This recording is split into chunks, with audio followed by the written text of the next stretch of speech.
Assalamualaikum warahmatullahi wabarakatuh.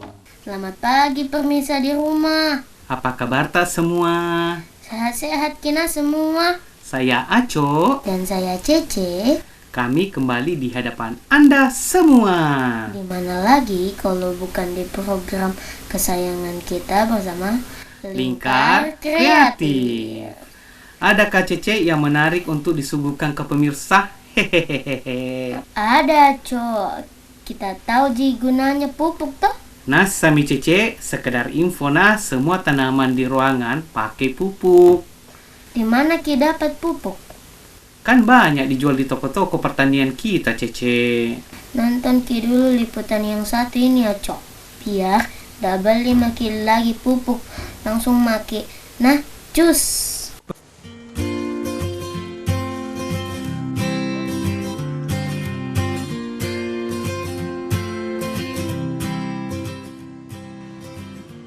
Pemirsa, rumah teduh yang terlindungi pohon-pohon besar ini terlihat asri di antara rumah-rumah sekitarnya di Blok M1 Kompleks BTP Bumi Tamalan Ria Permai, Kota Makassar, yang cenderung gersang di tengah silaunya sinar matahari pagi itu saat Lingkar Kreatif bertandang.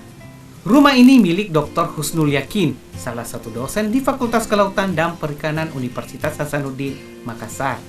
Di halaman rumahnya terlihat sejumlah wadah yang berisi sampah kering, sampah organik, dan perlengkapan dalam mengolah sampah. Di kompleks tersebut, mungkin rumah bernomor 7 ini satu-satunya rumah yang penghuninya memanfaatkan sampah menjadi barang bernilai guna. Dr. Husnul mengumpulkan sampah organik berbagai jenis yang merupakan produksi sampah rumahan, lalu diolah menjadi 2 jenis pupuk organik, yakni pupuk organik cair dan pupuk organik padat. Ia menganggap dengan mengelola sampah dari rumah sendiri, berarti kita melakukan tindakan penyelesaian atas 2 hal, yakni berpartisipasi membantu pemerintah menyelesaikan sampah yang lazim menjadi problem besar di setiap perkotaan, sekaligus membantu melestarikan alam dan lingkungannya.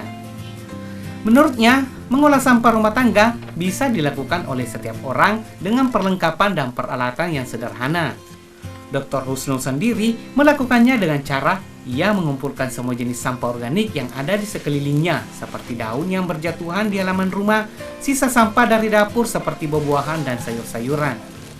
Sampah ini dimasukkan ke dalam sebuah wadah gentong plastik berukuran 120 liter yang telah dipasangkan keran air bagian bawah gentong dan membuat lubang segi 4 di tengahnya.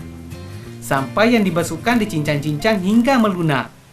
Jika jumlah sampah mencapai ukuran tertentu, disiram lagi dengan air yang telah dicampur dengan bioaktifor M4, sejenis bibit bakteri yang berguna mengekstrak sampah dengan cara pembusukan sekaligus menyerap mikroorganisme, bakteri, protozoa, dan nematoda.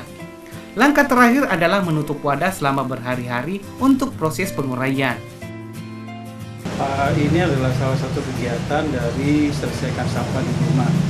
Jadi yang kita selesaikan itu terlebih dulu yaitu pupuk sampah organik, karena sampah organik ini 70% merupakan sampah kita yang ada di rumah. Nah, sampah organik ini kemudian kita masukkan ke tong seperti bisa dilihat tadi, ataukah kemudian kita masukkan di yang wadah plastik. Tapi kalau yang tong tadi kita akan mendapatkan 2 manfaat, yaitu akan jadi pupuk padat, pupuk organik padat, dan pupuk cair. Nah, proses pembuatannya sangat gampang sekali. Tong tersebut dipisahkan antara bagian yang menampung pupuk padat dan kemudian nanti di bawahnya itu adalah bagian yang menampung cairan. Nah, kita masukkan sampah tiap hari sampai penuh, atau pokoknya ada sampah kita masukkan. Nah, setelah dimasukkan itu kita semprotkan bakteri. Bakteri itu bisa E4 ataukah kalau tidak bisa membeli E4 atau tidak tahu di mana tempat membelinya, bisa digantikan dengan tape. Tape itu bisa langsung air tape, ataukah tape itu kemudian kita tambah dengan air, kemudian kita hancurkan. Jadilah sebenarnya dia adalah bakteri yang akan membantu penguraian pupuk organik kita. Makanya setiap kali kita memasukkan sampah tersebut, kita semprotkan ke sampah tersebut, sehingga sampah itu akan terbantu proses degradasi atau proses penguraiannya oleh bakteri yang ada di sampah itu sendiri, juga oleh air tape yang kita siramkan atau E4 yang kita siramkan, kemudian kita tutup. Nah, begitu terus prosesnya tiap hari, kira-kira 2 bulan itu kalau tong ukuran seperti itu sudah terisi penuh. Setelah berhari-hari saat proses penguraian, sampah menyusut dalam wadah dan selanjutnya pupuk organik pun bisa dipanen. Pupuk cair organik akan mengalir dari keran bagian bawah wadah, kemudian ditampung dalam wadah lainnya. Sementara pupuk padat dipanen pada bagian tengah wadah, berupa kompos yang juga ditampung pada wadah yang baru. Pupuk organik cair ini dapat membantu memperbaiki struktur dan kualitas tanah. Selain itu juga menyehatkan batang dan daun tanaman. Sementara pupuk padat berguna untuk mensuplai hara pada tanaman, memperbaiki sifat fisik, kimia, dan biologi pada tanah. Menurut Husnul, ia mempelajari cara menuntaskan sampah dari rumah dari kebiasaan masyarakat di negara Jerman saat ia sedang studi doktor di negara tersebut. Menurutnya, hampir setiap rumah negara itu memiliki kegiatan pengolahan sampah rumah tangga. Nah, itu kalau di Jerman dan negara barat yang lainnya itu kan sudah terkelola dengan bagus.